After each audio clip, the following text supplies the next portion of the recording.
नमस्कार दोस्तों। हमें बच्चे को गुणा सिखाना है, मल्टीप्लिकेशन। क्या सिखाना है? मल्टीप्लिकेशन।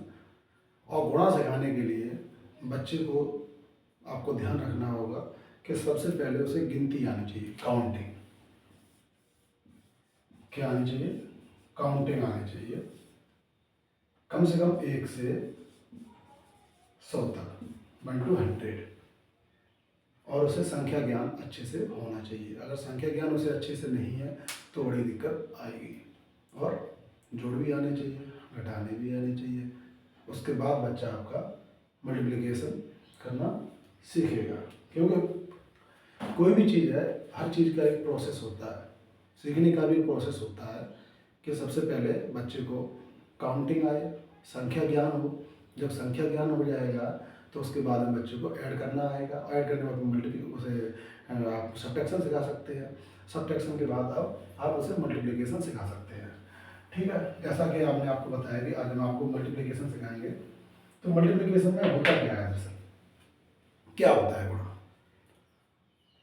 गुणा क्या होता है? गुणा दरअसल लगातार जोड़ने की प्रक्रिया ही होती है। क्या होती है? लगातार जोड़ने की प्रक्रिया को ही हम गुणा कहते हैं। कैसे? जैसे मान लो आपसे ये कहा जाए कि आपके पास, आप मार्केट जाते हैं और मार्केट से आपको 3 किलो आलू लेने हैं। कितने लेने हैं? 3 किलो आलू लेने हैं। ठीक है, तो आप क्या करेंगे?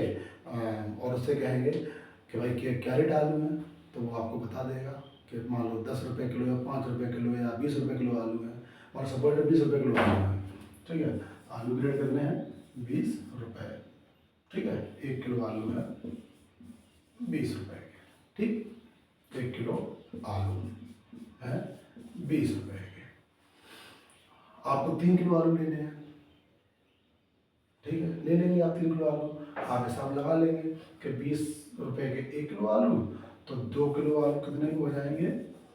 कितने के हो जाएंगे? जैसे कि 1 किलो आलू 20 रुपये के, तो आप सोचेंगे कि 1 किलो आलू और ले लो तो हो जाएंगे आपके 2 किलो, और 20 रुपये और इसमें ऐड हो जाएंगे तो हो गए 2 किलो। और 1 किलो आलू और ले लो तो वो भी 20 रुपये के आएंगे। ठीक है, अब हो गए आपके 3 किलो आलू, 1 किलो जे, 1 किलो जे और 1 किलो जे। ठीक है, 3 किलो आलू हो गए। और 3 किलो आलू में आप क्या करेंगे? जोड़ लेंगे कि 20 रुपये आगे 1 किलो, 20 रुपये आगे और 2 किलो, और 20 रुपये आगे और लेंगे बोल। तो इस तरह 3 किलो आलू हो गए। आप उसको ऐड कर दोगे कि 0 2 2 6, 60 रुपये आगे हो गए आलू हमारे।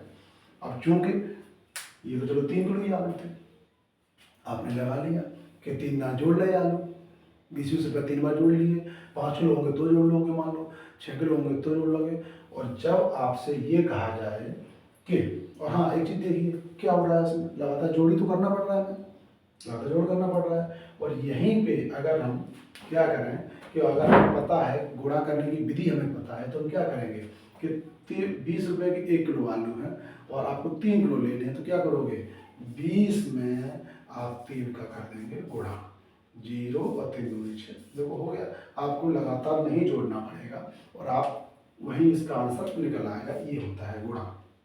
ठीक है, तो इसलिए मैंने आपसे कहा कि लगातार जोड़ने की प्रक्रिया को ही गुणा कहते हैं। ये हो गया। ठीक, अब आपको अब गुणा करने की आवश्यकता होती कहाँ है? गुणा करने की आवश्यकता दरअसल वहाँ होती है जब आपको बड़ा अमाउंट कैलकुलेट करना हो। बड़ा अमाउंट, जैसे जैसे आपसे किसी ने कहा कि आप मार्केट जाइए और आप क्या कीजिए कि आप 25 किलो आलू लेके आइए। कितने? 25 किलो आलू आपको लेके आने हैं।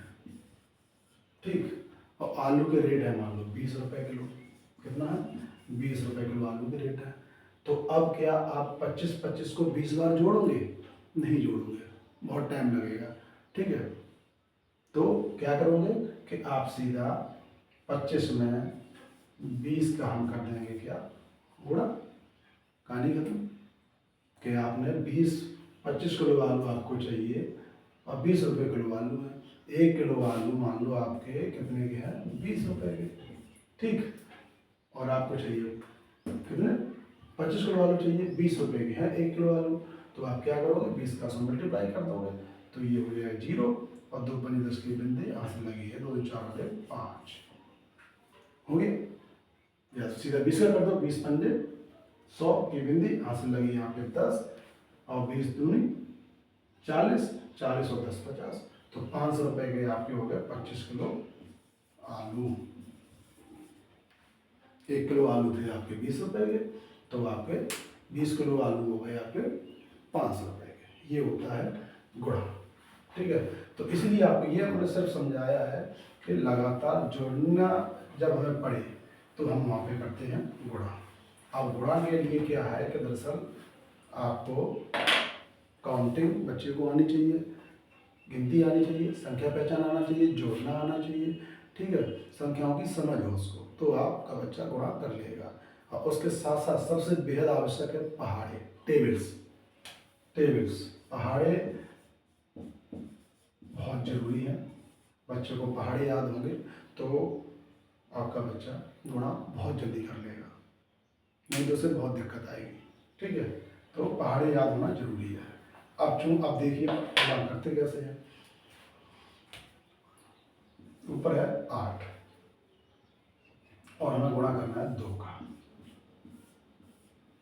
अब चूंकि बच्चों को 2 का पहाड़ा याद है, क्या याद है, 2 का पहाड़ा याद है, तो बच्चे से बोल दो कि नीचे 2 हैं तो 2 का पहाड़ा 8 बार पढ़ लो, तो 2 का 2, 2 दूनी 4, 2 तीन 6, 2 8, 2 15, 2 6 12 और 2 7 14, 2 8 16, आसानी से कर लेगा, ठीक है। ऐसे ही आपको मान लो 9 में 4 का गुणा करना है, तब भी कर लेगा कि 4 का पहाड़ा बोल दो, 4 का पहाड़ा 9 का पढ़ ले, वो पढ़ लेगा अगर पहाड़ा याद है तो इसलिए हम आपसे कह रहे हैं कि पहाड़ा याद कराना बहुत ज़रूरी है। गिनती भी उसको आनी चाहिए, जोड़ भी आनी चाहिए, एक प्रोसेस होता है हर चीज़ का, जो मैंने अपने पिछले वीडियो में जोड़ भी इसका बताए हुए हैं, घटाना भी बताया हुआ है, और अब ये आपको मल्टीप्लिकेशन बता रहे हैं, ठीक है। तो 4 का पहाड़ा 9 का पढ़ेंगे तो 4 में 36, तो इसलिए अगर आप चाहें तो पीछे वाले वीडियो को दिखा के बच्चे को आप जोड़ घटाए और गुणा सिखा सकते हैं, ठीक। ये हो गया। अब बात आती है तो 1 अंकी गुणा थे, अब बच्चे को अगर हमने 2 अंकी गुणा दे दिए तब कैसे करेगा वो, क्या किया 2 अंकी गुणा दे दिए मैं बच्चे को, फिर कैसे करेगा। मान लो ये 5 और 6, अब इसमें हम 3 का गुणा करना है, अब क्या करेगा। इसमें अक्सर करके बच्चे गलती करते हैं कि बच्चे यहाँ से 2.5 से गुणा करना स्टार्ट कर देते हैं, यहाँ से नहीं करना आपको करना यहीं से, इकाई से ही करना है। आपके सवाल इकाई से ही स्टार्ट होंगे, राइट हैंड साइड से ही स्टार्ट होंगे, ना कि लेफ्ट हैंड साइड से, ठीक है।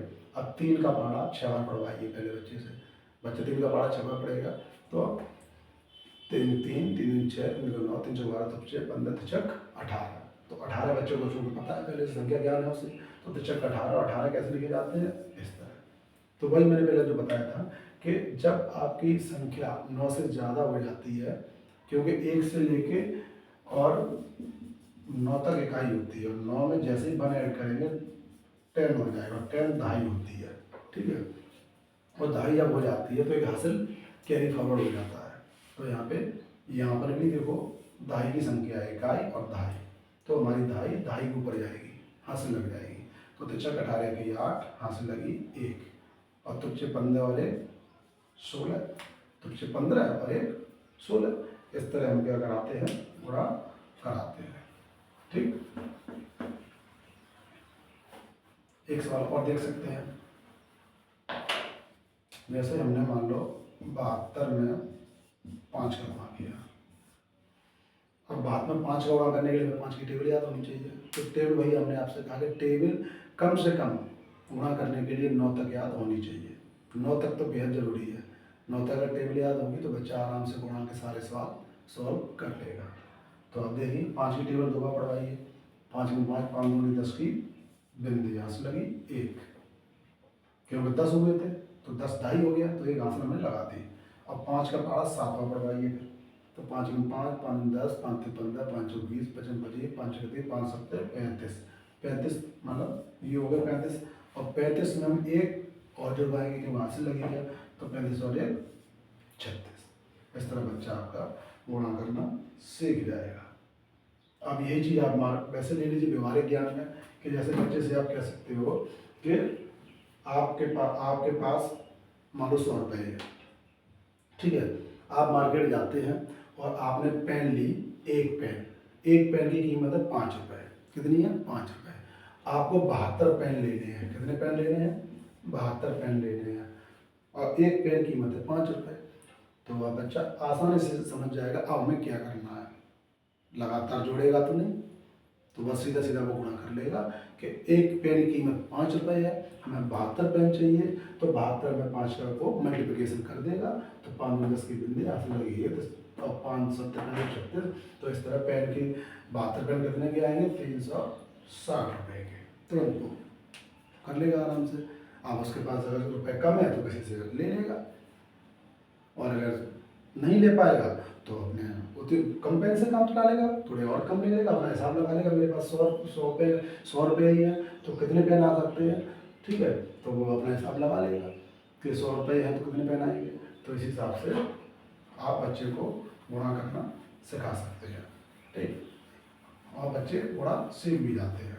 इसके बाद एक सवाल और कन्फ्यूजन होता है, जैसे कि बच्चे को जीरो में गुणा करना। इन सवाल में बच्चे अक्सर कंफ्यूज होते हैं कि बच्चे को जीरो गुणा करना है। अब 6 नीचे हैं, ऊपर जीरो है, क्या होगा?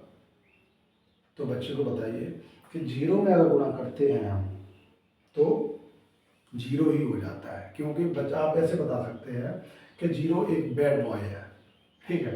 और आप अगर बैड बॉय के साथ रहोगे तो बेटा आप भी बैड बॉय बन जाओगे, बुरे बच्चे बन जाओगे, ठीक है। तो इस तरह ये जीरो बैड बॉय है, और जब 6 जीरो के साथ मल्टीप्लाई करेगा, मतलब उसके साथ रहेगा, खेलेगा, तो वो क्या होगा कि वो भी बैड बॉय बन जाएगा, मतलब वो भी जीरो बन जाएगा। तो बच्चे को ऐसे बता सकते हैं, बच्चे के माइंड में बात आ जाएगी, हाँ जीरो क्या है? बैड बॉय है। अब बैड बॉय के साथ अगर मल्टीप्लिकेशन करेंगे तो फिर क्या होगा हमारा? हम भी बैड बॉय बन जाएंगे, मतलब जीरो बन जाएंगे। तो 6 का जीरो गुणा करेंगे तो हो जाएगा जीरो, ठीक है। और 6 का 9 में करेंगे तो मतलब 6 की टेबल 9 बार पढ़वा लीजिए बच्चे से। तो 6 कम 6, 6 दूनी 12, 6 18, 6 24, 6 35, 6 36, 37, 42, 48, 6 54, 54 को बच्चा लिख लेगा। हो गया सब इजली, ठीक है। अच्छा, आशा करते हैं कि मल्टीप्लिकेशन बच्चे को आ जाएंगे इस तरह से। और मल्टीप्लिकेशन सिखाने के लिए मैंने, जैसा कि आपको मैंने पहले ही बताया कि बच्चे को पहाड़ याद होने चाहिए, तो पहाड़ याद कराना बहुत ज़रूरी है, ठीक है। अच्छा, कुछ सवाल दे रहे हैं जो कि बच्चे को आप रिवीजन करा सकते हैं, इसका स्क्रीनशॉट लेके वीडियो का।